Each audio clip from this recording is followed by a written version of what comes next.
रविवार का दिन था। सुबह करीब 11 बजे सोफे पर बैठे विवेक को ख्याल आया कि एक सप्ताह हो गया, मम्मी का कॉल नहीं आया। चलो आज बात करते हैं। विवेक हीरो की व्यापारी है और अफ्रीका में रहता है। माँ अकेले ही मुंबई में रह रही थी। खैर, विवेक ने माँ को मोबाइल पर कॉल किया, लेकिन माँ का मोबाइल स्विच ऑफ था। उसने सोचा थोड़ी देर बाद कॉल करेंगे, शायद बैटरी नहीं होगी फोन में। जब पिताजी थे तो घर पर लैंडलाइन फोन भी था। 4 साल पहले पिताजी की मृत्यु हुई थी। उसके बाद विवेक ने लैंडलाइन फोन को हटाया था। वह उसका अतिरिक्त खर्चा वहन करना नहीं चाहता था। वैसे भी मोबाइल के दौर में लैंडलाइन की जरूरत लगभग खत्म ही हो चुकी है। बहरहाल एक बार कॉल करने के बाद विवेक ने वापस सारा दिन कॉल ट्राई नहीं किया। अंततः उसे शाम के करीब 7:30 बजे माँ को कॉल करने की याद आई कि चलो अब माँ को कॉल करते हैं। उसने मोबाइल निकालकर माँ का फ़ोन नंबर डायल किया, लेकिन फ़ोन स्विच ऑफ ही आया। विवेक ने अपनी पत्नी संजना को आवाज़ लगाई, अरे संजना सुनो। संजना अंदर टीवी देख रही थी।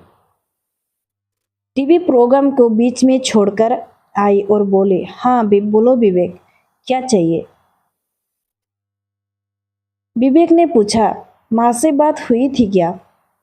संजना ने कहा, माँ से 8-10 दिन पहले बात हुई थी, उसके बाद नहीं हुई। माँ का कॉल नहीं आया। विवेक को थोड़ी चिंता हुई, बोला, लेकिन माँ तो रोज कॉल करती थी। 8-10 दिन से उनका कॉल नहीं आया, तो तुमने भी कॉल नहीं किया? विवेक संजना पर लगभग चिल्लाने लगा और बोला, अब माँ का फोन स्विच ऑफ आ रहा है। संजना ने पलटकर जवाब दिया, विवेक तुम भी तो माँ को कॉल कर सकते थे। माँ तुम्हें भी कॉल करती थी। अब तुम्हारे पास उनके कॉल रिसीव करने का समय नहीं होता है क्या? खैर, ये समय बहसबाजी करने का नहीं है। तुम नीचे के फ्लैट में रहने वाले गुप्ता जी को कॉल करो, वे बात करवा देंगे माँ से। विवेक ने फोन बुक खंगाले, लेकिन गुप्ता जी का नंबर नहीं मिला। गुप्ता जी से कभी बात काम नहीं पड़ता था। जब कभी मुंबई जाना होता तो नमस्ते प्रणाम हो जाया करती थी बस। और ये सोचा भी किसने था कि माँ का फोन स्विच ऑफ आएगा। विवेक परेशान हो गया, किससे बात करे? हम यहाँ अफ्रीका में बैठे हैं, माँ वहाँ अकेली है। हैरान परेशान विवेक ने अपने पुराने दोस्त हेड कांस्टेबल विशाल को कॉल किया। बरसों बाद विवेक का कॉल देख विशाल ने फौरन फोन रिसीव किया और बोला, काम बोल भाई। विवेक थोड़ा ठिठका और बोला, काम की क्या बात है भाई? हालचाल तो पूछ ले पहले, कैसा है तो बता। विशाल ने फिर से कटाक्ष मारा, मेरी छोड़ भाई, जैसे पहले थे वैसे ही अब है। एकदम मस्त, देसी है, ताज़ा है, तंदुरुस्त है। अब पुलिस की नौकरी करता हूँ भाई, सबकी पीड़ा को पहचानने का अनुभव रखता हूँ। मुझे पता है बगैर काम के तू कॉल नहीं कर सकता, इसलिए मैंने तेरा टाइम खराब किए बिना तुझसे सीधा काम पूछ लिया। चल अब बता, काम क्या है? विवेक ने धीमी और चिंता भरी आवाज में कहा, यार विशाल, माँ को सुबह से कॉल कर रहा हूँ, स्विच ऑफ आ रहा है। हमें चिंता हो रही है, तो थोड़ा जाकर संभाला और हमारी बात भी करवा दे। विशाल फौरन एक्टिव हुआ, फोन रखा, हेलमेट पहना और अपना बाइक निकालकर विवेक की माँ के फ्लैट की तरफ रवाना हो गया। करीब 1 घंटे बाद विशाल का कॉल आया और बोला, भाई विवेक, जो बोल रहा हूँ उससे सुनने के लिए दिल मजबूत रखना, ठीक है? देख, दरवाजा तोड़कर अंदर घुसा हूँ। माँ चल बसी है। देखकर लग रहा है 3-4 दिन पहले देहांत हुआ है।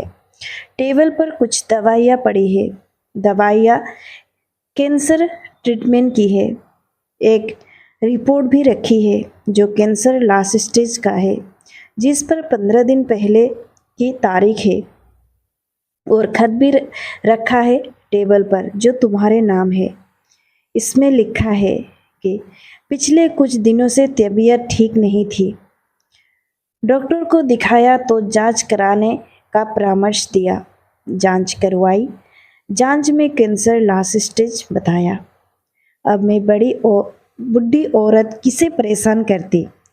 तुम्हें इसलिए कॉल नहीं किया क्योंकि मैं तुम्हें इस हालात में अपने पास नहीं बुलाना चाहती थी, क्योंकि मेरा ये लास्ट स्टेज है। अब कुछ नहीं हो सकता। तुम्हें इस भयंकर बीमारी से दूर रखना चाहती हूँ। तुम वहाँ ठीक हो, सुरक्षित हो, और मुझे कुछ नहीं चाहिए। खुद का, मेरी बहू का और मेरे पोते पोती का ख्याल रखना। तुमसे कोई शिकायत नहीं। ईश्वर तुम्हें खूब तरक्की दे, खूब खुशियाँ दे। और खत पढ़ते पढ़ते विशाल फूट पड़ा। विवेक के हाथ से फोन गिर गया।